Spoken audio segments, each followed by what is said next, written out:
صوبے میں کسی نے بیان ہی نہیں دیا ہے, حکومت میں کسی کو پتہ ہی نہیں ہے کہ وہاں پہ کیا ہوا ہے.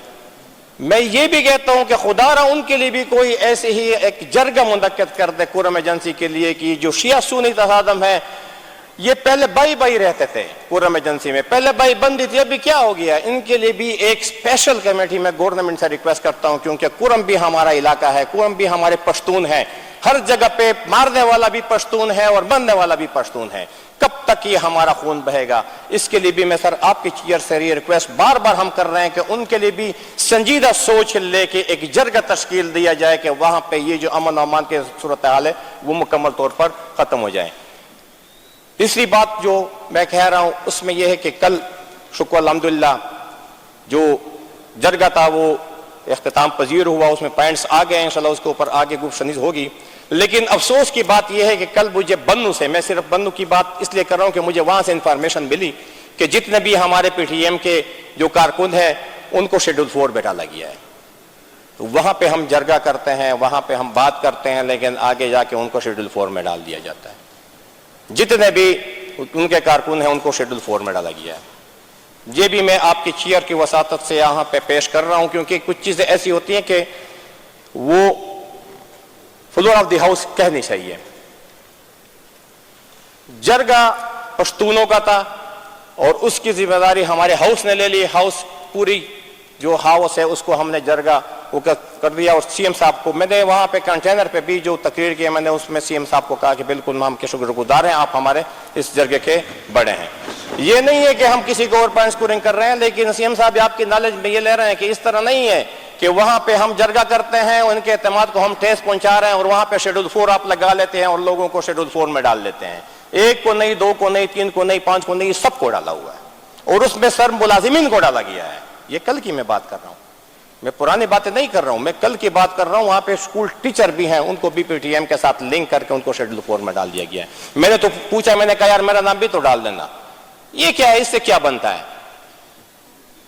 رہی بات شناختی کارڈ کی اور پاسپورٹ کی, شکر ہے اس شکوں میں یہ ہے کہ انہوں نے تو یہ تو مان لیا نا.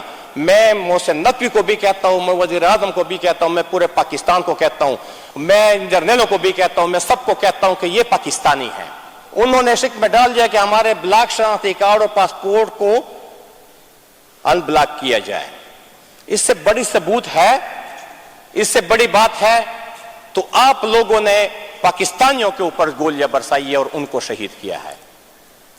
یہ جو باتیں ہو رہی تھی کہ وہ پتہ نہیں الگ اسٹیٹ بنا رہے ہیں, الگ باتیں ہو رہی ہے, یہ ہو رہا ہے, وہ ہو رہا ہے, وہ ساری باتیں جو ہے نا ایک جو یہ شک ہے اس سے جو ہے نا ان کے اوپر یہ جو ماتے کے اوپر کالا دبا لگ گیا ہے کہ یہ جو آپ لوگ کہہ رہے تھے, یہ فردی کہہ رہے تھے, یہ لوگ محب وطن ہیں, یہ پاکستانی ہیں اور یہ ظلم کے خلاف نکلے ہوئے, امن کے خاطر نکلے ہوئے ہیں. باتیں اور بھی ہیں لیکن اس باتوں میں میں نہیں جانا چاہتا ہوں. لیکن کچھ چیزیں میں نے یہ جو تنقید کی ہے, تنقید برائے اصلاح کی ہے تاکہ سی ایم صاحب کے نالج میں آ جائیں کہ کچھ چیزیں ایسی ہیں کہ اس سے ہمارے جو یہ مطالبات ہیں, ٹھیک ہے, اس میں کچھ ایسی باتیں بھی ہیں کیونکہ یہ نہیں ہے کہ 100 کے 100% ہو جائے, کچھ لے دے ہوگی, جرگہ ہوگا, بیچ میں باتیں ہوں گی, لیکن ایک پوائنٹ اگر آپ 245 سیکشن وہ نکال لے تو اس سے میں کہتا ہوں آپ کے 50% مسائل حل ہو جائیں گے. یہ چیک پوسٹوں والی باتیں کہ چیک پوسٹ ہونے چاہے 2 مہینے میں یہ بیرک خالی کر دیں.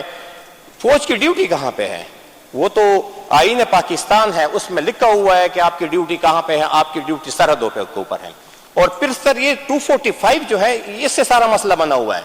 اس میں اگر آپ سر اس کو دیکھ لیں, یہ کنسٹیٹیوشن کی بک پڑھی ہوئی, اس کے اوپر لکھا ہوا ہے فارن ایگریشن یا وار کا اگر خطرہ ہے.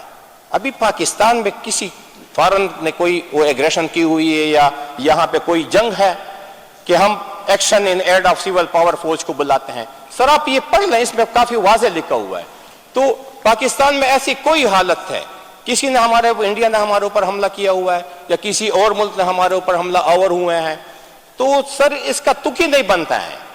تو خدا را میں یہ کہہ رہا ہوں کہ تھوڑا سنجیدگی سا مظاہرہ ہونا چاہیے ہم سب کی طرف سے, اور انشاءاللہ جو مثبت اقدام ہوں گے انشاءاللہ ہم آپ کے ساتھ ہوں گے. جہاں پہ غلطی ہوگی انشاءاللہ ہم آپ کو یہ باور کرائیں گے, یہاں پہ غلطی ہو رہی ہے, آپ اس غلطی کو تھوڑا ٹھیک کر دیں.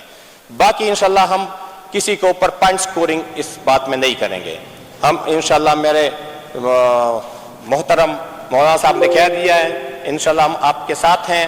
ہمیں مولانا صاحب کی طرف سے ہدایت دی, ہم آپ کے ساتھ جرگے میں بیٹھے ہیں, ہر جگہ پہ بیٹھے ہوئے ہیں انشاءاللہ, اور ہم آپ کو فیڈرل تک جتنا ہمارا چلے انشاءاللہ وہ انشاءاللہ ہم آپ کے ساتھ مکمل تعاون کریں گے. آپ کا بہت بہت شکریہ. اگر میری باتیں کسی کو بری لگی ہو یا غلط لگی ہو میں معافی چاہتا ہوں, لیکن غلط باتیں نہیں کرتے ہیں, تو دوستوں والی باتیں کرتے ہیں. آپ کی بڑی مہربانی فکر صاحب. بہت شکریہ جی.